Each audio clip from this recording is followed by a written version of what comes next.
हाँ भाई। हेलो दोस्तों, स्वागत है आपका हमारे YouTube channel DSR study point में। तो कैसे हैं आप लोग? आई होप ठीक ही होंगे।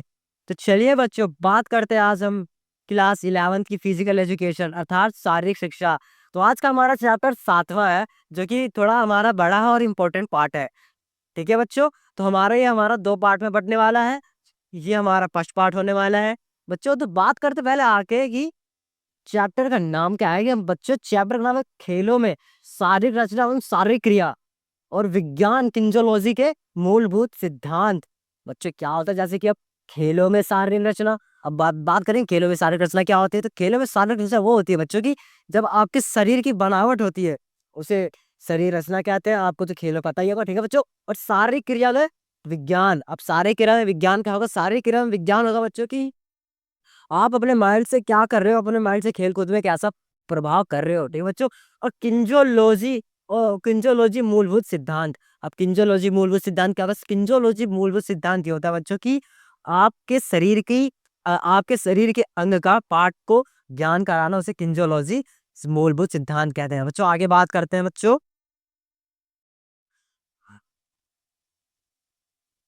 पहला टॉपिक हमारा बच्चों शारीरिक रचना में विज्ञान। ठीक है बच्चों। अब शारीरिक रचना में विज्ञान क्या होता है? जो हमारी शारीरिक रचना में विज्ञान होता है कि हमारे शरीर की बनावट होती है, वह स्वरूप के रूप से होती है, उसे शारीरिक रचना कहते हैं। जैसे कि मानव शरीर रचना विज्ञान में शारीरिक रूप जो अंग हमारे होते हैं बच्चों, तो हमारे अंग होते हैं, उनकी बनावट व आकार, स्वरूप तथा स्थिति स्थित रूप से होता है बच्चों, उसे उसे शारीरिक रचना कहते हैं। जैसे कि हमारे शरीर की बनावट को ही शारीरिक रचना कहते हैं। ठीक है बच्चों। बात करते हैं आगे की।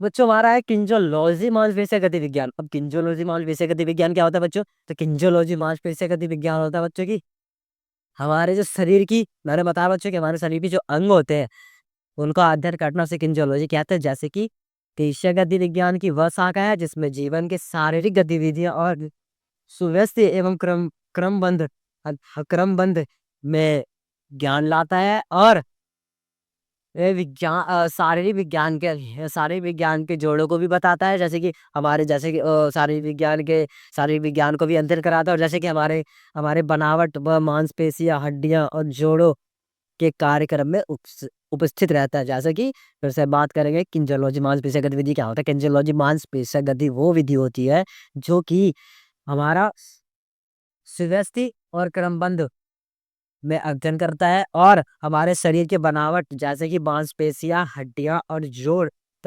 जोड़ में उसके उसका कार्यक्रम तंत्र भी करता है। ठीक है बच्चों।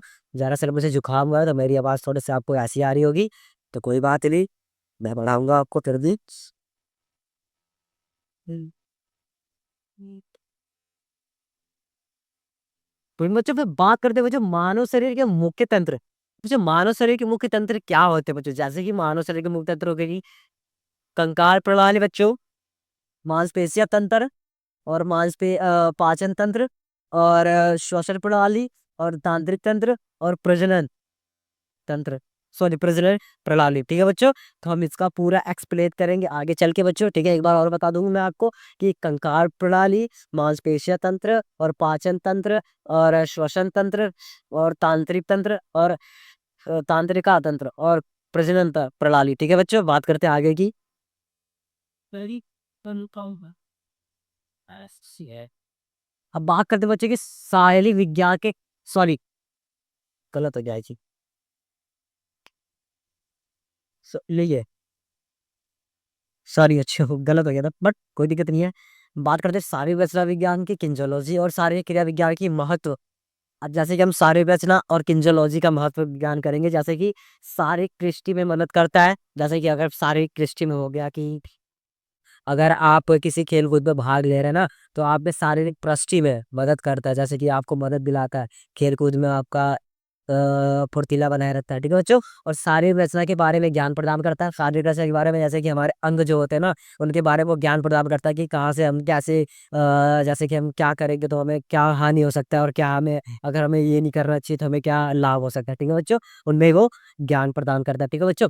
और खेल के चयन में मदद करता है। अब खेल के चयन में मदद तो जाहिर सी बात है कि खेल के चयन अगर हम खेल जैसे कि कोई किसी खेल में हम चयन कर रहे हैं, ठीक है बच्चों, तो उसमें जाएंगे ना तो हम तो उसमें हमारे शरीर की फुर्तीली और शरीर की फुर्तीली और अपने अंग के बारे में ही ये अंग को ही देखेगा, तो उसमें ना आपको चयन करना उसका काम होगा कि अगर आपकी शरीर बिल्कुल अच्छी होगी और तंदुरुस्त होगी तो आपको चयन कर लेगा। अगर आप थोड़ा सा लूज होंगे मेरी तरह तो आपको रिजेक्ट कर देगा, ठीक है बच्चों। तो खेलों में चोट से बचाव। अब खेलों में चोट से बचाव क्या होता है, जैसे कि अगर आप खेल रहे हैं तो आपको अपने अपने बचाव से अपने बचाव से ही खेलना चाहिए, ठीक है।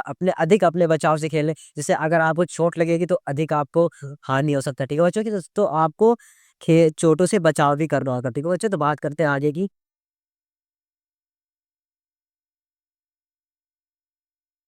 अब बच्चों बात करते हैं कंकाल प्रणाली की। कंकाल प्रणाली क्या होता है, जैसे कि कंकाल प्रणाली हमारे मांसपेशियों में हड्डियों की रूप एवं वयस्क वयस्क में होता है, और जो सॉरी हड्डियों में होता है। और एक वयस्क व्यक्ति जो होता है ना, वयस्क व्यक्ति में उसमें 206 हड्डियां होती है। जैसे कि अगर आप देखेंगे हमारी जैसे लोग में ना 206 हड्डियां पाई जाती है। अगर शिशु होगा ना उसमें 300 कुछ हड्डियां पाई जाती है बच्चों, ठीक है बच्चों। तो बात करते हैं आगे की कंकाल प्रणाली के कार्य। कंकाल प्रणाली के कार्य क्या होता है, कंकाल प्रणाली तंत्र शारीरिक को सहारा प्रदान करता है। कंकाल जो सहारा होता है ना, मजबूती होती है ना बच्चों, मजबूती सहारा मतलब होता है मजबूती, ठीक है बच्चों। तो उनमें ना कंकाल जो तंत्र होता है ना, तो उनमें शरीर पे ना अब सहारा प्रदान करता है, यानी मजबूती प्रदान करता है, ठीक है बच्चों। तो बात करते हैं आगे की। और तो और बच्चों इसमें ना अ, शरीर में महत्वपूर्ण अंगों का सुरक्षा प्रदान करता है। जो आपके शरीर में जो महत्वपूर्ण अंग होते हैं ना भाई, तो उनमें सुरक्षा प्रदान करता है, ठीक है बच्चों। उनमें सुरक्षा प्रदान करता है। और और हड्डियों के बीच की जगह को खनिजों के भंडार को रूप में कार्य करता है। अब जो हमारे हड्डियों के बीच में जो जगह होती है, जैसे कि आप कोहनी को ले लेंगे, कोहनी में देखिए आप छोटा सा मतलब जैसे कि दो छेद दो गड्ढे टाइप हो गए, तो उन्हें जहाँ पे ना वो अपने खनिज जो होते हैं बच्चों उनके खनिज के भंडार उन्हें कहते हैं। अपना जहाँ पे जैसे कि ब्लड ब्लड का हाई प्रेशर जैसे कि ब्लड ब्लड रखना और इसमें मजबूती पैदा कर रहा है ना, तो हम उसे खनिज का भंडार कहते हैं, ठीक है बच्चों। बात करते हैं आगे की। यह लाल रक्त कणिकाओं के उत्पादन में भी कार्य करता है। जैसे कि अभी मैंने बात करा आपको ना कि जैसे कि जो हड्डियों के बीच में जगह होती है ना, तो उन्हें रक्त में कणिकाओं का भी सामना करना होता है। जैसे भी कणिकाओं को अपना घर बना लेते हैं, तो बीच में हड्डियों के बीच में जगह होती है ना, तो उन्हें रक्त भी इकट्ठा हो जाता है ना, तो उन्हें अपना कणिकाओं के जैसे कणिका है ना, रक्त की कणिकाओं का घर बना लेते हैं, ठीक है बच्चों। बात करते हैं आगे की। अब बात करते हैं बच्चों की हड्डियों का वर्गीकरण, ठीक है बच्चों। और हड्डियों का वर्गीकरण, अब हड्डियां तो हमारी कई प्रकार की होती है बच्चों। जैसे कि इसमें आगे देख लेंगे हम। एक तो लंबी हड्डी होती है, जिसकी जैसे कि जांग की हड्डी और बाह की हड्डी, ठीक है बच्चों। हमारी हड्डियां लंबी यही होती है, ठीक है। अब छोटी हड्डियां की बात करते हैं, तो जैसे कि उंगली की हड्डी एवं कानों की हड्डी, ठीक है बच्चों। और बात करते हैं कि चपटी हड्डियां। अब जैसे चपटी हड्डियां कौन सी हो जाती है कि खोपड़ी की हड्डी और मसलिया की हड्डी, ठीक है। मसलिया तो आपको पता ही होगा, ठीक है बच्चा। और सुचूर सुचूर हड्डियां वो हड्डियां होती है जो कि खोपड़े के जोड़ खोपड़े के जोड़ को जोड़ती है ना, उन्हें खोपड़े के जोड़ की हड्डियां होती है। जैसे कि अगर आपके जैसे कि आपके शरीर में जो होता है ना, आपके मस्तिष्क में जो आपका सर होता है, इनमें जोड़ो इसमें जोड़ते हैं ना, तो उन्हें खोपड़े के जोड़ की हड्डियां कहा है, जिसे सुचूरल कहा जाता है, ठीक है बच्चों। बात करते हैं आगे की। अब बात करते हैं जोड़ों के प्रकार बच्चों। जोड़ के प्रकार तो जाहिर सी बात है, तो ये अचल या रेशेदार जोड़ होना, ठीक है। और अचल या रेशेदार जोड़, ठीक। और कमचेदार जोड़ और कीलक जोड़, ठीक है बच्चों। ये हमारे जोड़ है, ठीक है बच्चों, जिसे कि बहुत इंपॉर्टेंट है। अ, आपसे पूछ लेगा कि हमारे शरीर में कितने जोड़ होते हैं, तो आप बताओगे हमारे शरीर में 4 जोड़ होते हैं, ठीक है। ठीक है बच्चों। तो नाम पूछ लेगा जैसे कि आप बता देना अचल या रेशेदार जोड़, ठीक है बच्चों। और अचल या रेशेदार असल या मतलब दोनों सेम ही है, ठीक है बच्चों। और कब्जेदार जोड़ जैसे पकड़ वाले होते हैं, ठीक है बच्चों। और कीलक जोड़, अब कीलक जोड़ क्या होता है बच्चों, जो कि ना कीलक जोड़ वो होता है ना कि आपके पैर के अंगूठे में देखोगे ना तो थोड़ा सा टाइप का ऐसे अप डाउन वाला होने वाला होता है ना, ठीक है बच्चों, और उसे कीलक जोड़ कहते हैं। ठीक है, अब बात करते हैं आगे की।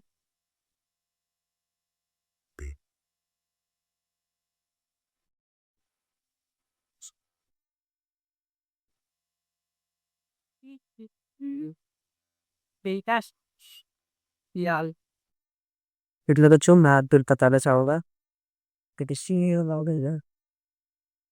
ठीक है बच्चों। तो जैसे मैंने आपको जोड़ बताया था बच्चों, यहीं तक हमारा था।